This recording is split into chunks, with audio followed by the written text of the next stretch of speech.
नमस्कार, मी जयश्रीताई पाटील, प्रदेश महिला सरचिटणीस राष्ट्रवादी काँग्रेस पार्टी।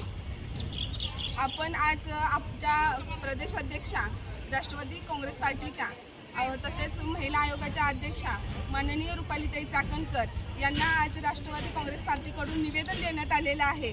ते निवेदन असं की जत तालुक्यामधील सनमडी गावामधील आश्रमशाळेत एका मुख्याध्यापकाने 7 मुलींवरती लैंगिक अत्याचार केलाय, तर त्याच्यावरती कठोर कारवाई होऊन त्याला कामावरून बडतर्फ करावं व त्या संस्थेचे जे संस्थापक अध्यक्ष असतील, तिथले जे सदस्य बॉडी असेल त्यांच्यावर सुद्धा चौकशी व्हावी व त्या शाळेची नोंदी कायमस्वरूपी बंद करण्यात यावी अशी मागणी आम्ही रुपालीताई चाकणकर यांच्याकडे केलेली आहे आणि त्यांनी हे लवकरात लवकर करावं अशी आमच्या आग्रहाची विनंती आहे।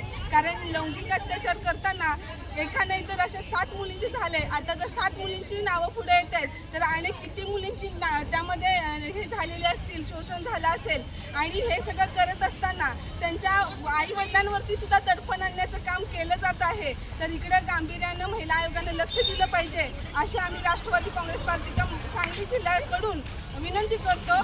धन्यवाद।